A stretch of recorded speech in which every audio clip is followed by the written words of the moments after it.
It's a long road from Amistad to Toho. Doesn't matter which way you go. All right, me and Rob here from the site. We're mad at woman. Rob just got a 5-pounder. We just turned the camera on buzzbait. So Tom's down here pre-fishing for the Everstart series, which starts Thursday. Trying to find him some fish so he can cash a big check and hopefully get to go to Walmart. yeah, that's the plan. That's my goal.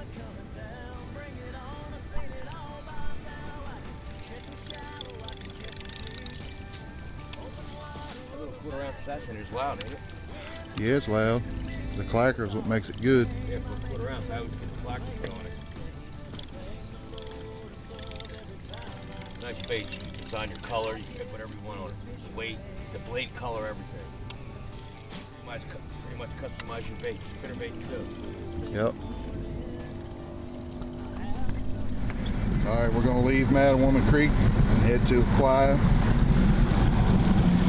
See if we can find any fish in Aquia for Tom.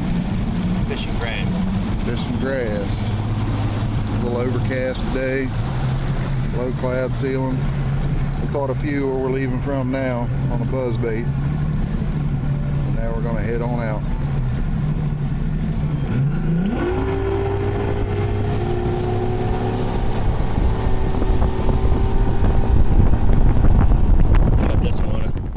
Assassinator buzzbait. I'd say, what do you think, 3.5? Yeah, he's closer. Yeah, he's closer to 4 than he is 3.5, yeah. I believe. Fat man are feeding up. Yep. On a buzzbait, we got overcast here, so he's trying it over the grass. It's kind of tough though, right? Yeah, it's been a real tough bite today. Yeah, it's not traditional Potomac River fishing here, so hopefully we get on something. Here we are in Aquia Creek. Tom's caught another small one, but he ate the dirty jig, the green sunfish. Yep. We've seen him feeding on bluegills, so I went to this is my pattern I go to when we're on bluegills, and we ain't filming them all, but we got how many you think on the swim jig now? We probably got 5 or 6 on the swim jig. Yeah, so they're just starting to eat the swim jig, and I'm gonna try luck with this dirty jig. Hopefully we get some bigger ones. It's our second practice day. Kind of overcast. Didn't have a real good day yesterday. Went north this morning. We're in Dogue Creek trying to find Tom a bite. Just a couple minutes ago he caught a small one.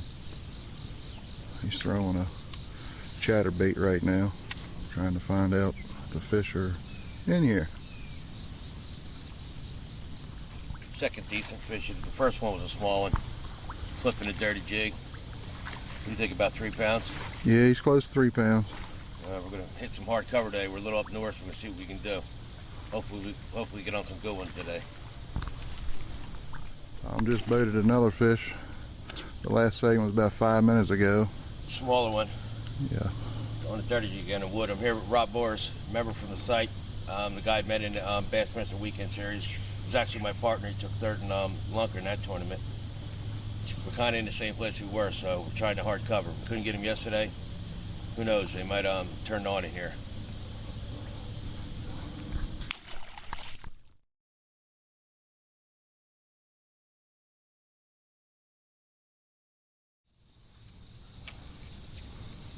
He's throwing a black and blue dirty jig. You throwing a big one or a small one, Tom? This is actually a no jack flipping jig, 3/8 ounce. No jack flipping jig, 3/8 ounce. A lot of bait in here.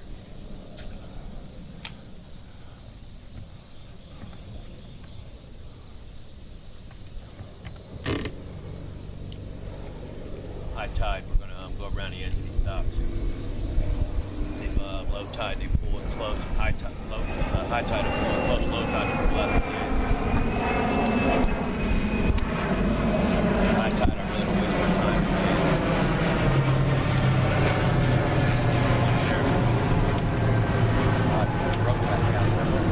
Yep. They didn't have it out.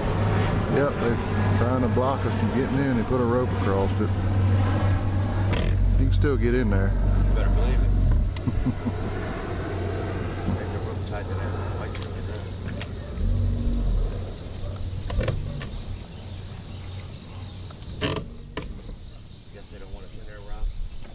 guess not. Probably seen you slaying them in the Bassmaster Weekend Series and put a rope up to keep you out.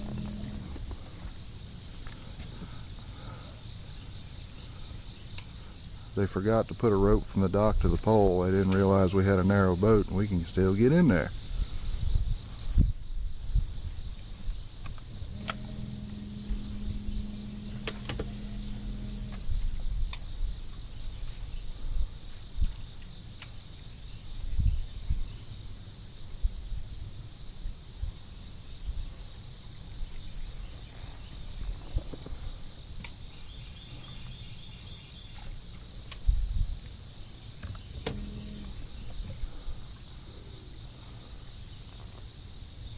Tom drew me as a partner in the BASS Weekend Series July 17th. We came in here that morning.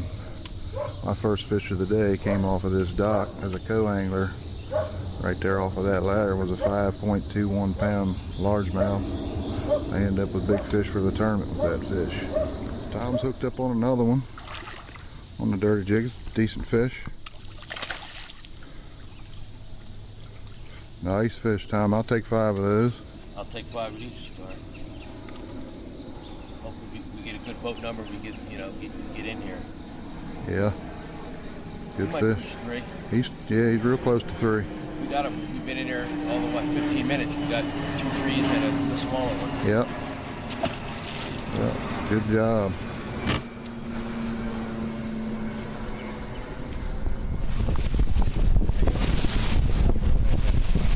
We're going past National Harbor, headed back south. This is a picture of Tom's new bass boat. He's in there doing the paperwork on it now. Letting Rob run the boat. He's flipping the black blue dirty jig. Nice, he gets one. About a, watch them sticks, Rob. What do you think? It's about 2 pounds, 2.5? Yep, 2.5. They're fat and chunky here. Nice job. This kind of stuff we're getting them on.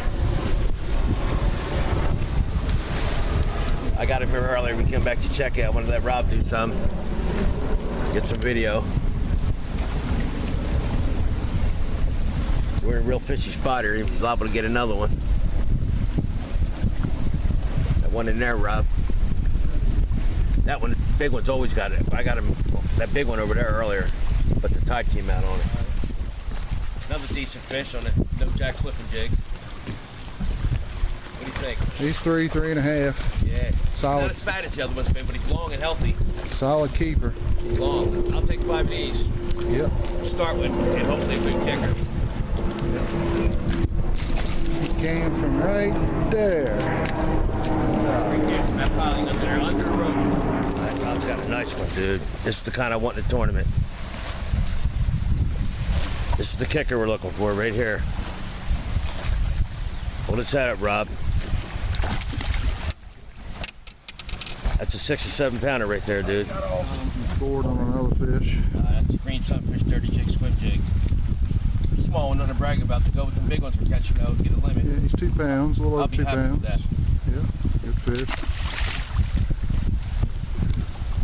I think we may be About on 2 o'clock. I just got a big one. I want to measure him. About 20 inches.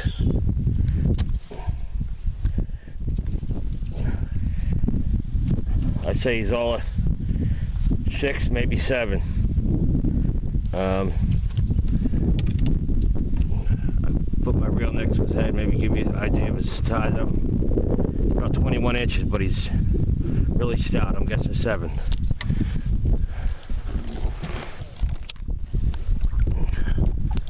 All right, we're about to let her go. Hope I can get her in the tournament. How'd you do? I probably only had like 12 pounds on 5 fish. Back to boat. It's all on a swim jig. Really? Yeah. Where'd you go? We went up north. Where? Around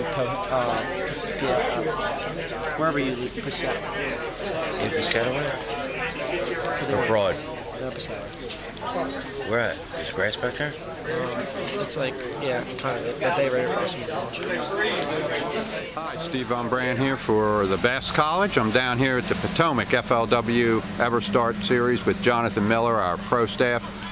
And we're just getting ready to register now. Tom's over here. Tom Wolverton's the pro staff administrator. This is the registration. It's open until 6.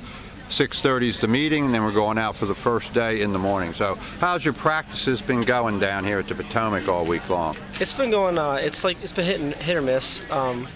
It's been your consistent bite, what happens before the fall transition. When the fall transition comes over and the water temperatures drop a little bit more, you can get really good on a spinnerbait because the fish start to school up on the shad on the main lake bays. But right now it's still on that summer transitioning pattern. So we've been hitting a lot of spots up north to see if we could get them, and it's been the consistent swim jig bite. I've been throwing 5/16, 1/4 ounce dirty jig swim jigs with the ridge tail or packer crawl trailer, standard colors. I've been catching them on a white and chartreuse one a little bit here and there. What size fish are you catching on these baits generally as a rule? Your general rule of thumb with a swim jig is your numbers bait, but it also can get your big bites. We've been catching your solid 2.5 to 3 pounders on the swim jig consistently, so you know when you're throwing it, you're going to catch in between a 12 to 15 pound bag consistently. But you do get the bigger bite when you get into the grass beds and you can weed through the small fish. But other than that, it's just been a consistent 2.5 pound bait. How's the frog bite been in the different creeks you've been in? Frog bite has been on fire. Same spro popping frogs? Or spro popping frogs. You try throwing a depth Spariski here? We didn't. I didn't throw it yet. I didn't want to bring it out until tournament day. All right. I just didn't want to waste it on the fish. I'm going to throw it tomorrow morning. All right. But yeah, spro popping frog. You have to fish it really slow though. You can't walk it fast. It's got to be a ploop and sit. Right. They're looking for the bluegill. They're not looking for the frog. Were they hitting it in the pads too, besides just mats? Yeah, Mat and Women's pads have been pretty good. We had a couple of big ones blow up there the other day. Good 4 or 5 pound fish. Right. It's just a grind. You're only going to get 5 to 10 bites with a frog. So if you're willing to grind through the pads to get the fish, you can get them. It'll be big. But it's what do you have patience to do? It'll get you the big fish though. Yeah. Well, you were pre-fishing down at, what's that called, Philpott Lake? Or? Yeah, Philpott Lake for the regional finals for college. Yeah, we went down there at Philpott last weekend for practice was just about to end. It was last regulation practice. Tom Wolverton, our pro staff administrator, he just registered a few minutes ago, and now we just got to wait for the meeting. Tom, you gave Jonathan a map to look at, and did any of those spots work out that for the college tournament that were on there, or was the water was down or something? I think, wasn't it at that time? Yeah, the water was down. The map definitely helped. It gave us the right guidance to get to the right creek. The big thing right there on Philpott right now is finding the right type of bank. It's a bluff wall type of highland reservoir, so if you can find something that stands out differently, and the spots were definitely different. I don't want to say too much right now until the tournament's over. Right. Now, when is the tournament for the FLW College? It is the 13th through the 15th. It's next Thursday through next Saturday if we make the final day. Right. We did an official day of practice on Wednesday for 8 hours. I'm not even going to hit the spots that I found because I don't want to waste my fish. So I'm going to go look for new stuff with a lot of different techniques and see if I can beat up on some other people's fish. Right. And so now you're going as a co-angler in this tournament, and then right straight from here to the next, to the college finals, right? Yeah, I'm going to go straight So that creek that guy gave me that map, that's actually where you're in that creek? Yeah, I have a spot in that creek. It's about 15 yards farther down bank from where he marked. 15 yards? Yeah, not much. Yeah, well, yeah. He's right. It's probably an extension of where he's that area. I mean, because the water's down. If when the water was up, it would have been right on it, but it's like an elongated point. I mean, 15 yards from here to there, it could be on. It's right there. Right. Yeah. With the water down made it really So that works for you then, right? Yeah, that spot's good. Good. So now Tom's been out here all week on the Potomac. Did you see Tom out on the water at all when you were there? No, I didn't see Tom, but we spent a lot of time idling up around Washington, so we were far away from everyone. Right. How'd you do up north? Nothing past the bridge. You got a white SUV? Yeah. I think I seen you in the morning there. Monday.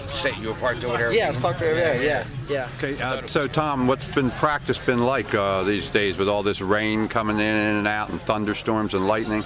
Well, the first day I got here Saturday for me was really tough. And things started picking up later in the week. We had some systems come in, I guess, from the hurricane. And we had cloud cover all week. I had a good topwater bite going, but it's not the regular Potomac. It's fishing a lot tougher to fish in some type of transition. Now, didn't you get one on a chatterbait? No, none. Yours were you were just throwing jigs or Jigs. different kind of jigs. or Jigs things and like more that? jigs. Yeah. I did get one on a Senko. Senko, I that's gave right, you the video. It's Yeah. I say 6.5 or better, and he came on a Senko in the grass. All right. Well, we'll look forward to that for here's our later predictions. on. Jonathan, how much is it going to take the first 2 days to make the cut? For a co-angler, I think it's going to take an average of like 13.5 pounds. I think that a lot of the guys are really on the fish, and the co-angler will be able to weed through them without having to worry about positioning the boat. But I think for the boater, I think if you average 15 pounds, you're definitely making the cut. All right. So 2 days would be, so you're saying 30. I'm saying like 30 and like 22, 24, 26, something like that. Okay. And then Tom Wolverton. I'm what do you saying a little think? bit more than that. What do you think? I'm saying you need at least 16, 17 pounds. There's going to be some big fish So waiting. 32 to 33 for a boater for 2 days to make the cut. And for a co-angler, what, 24? 24, maybe 26. Yeah, I'll say about 13-pound bag. All right. All right, we'll see what happens. We'll see you tomorrow.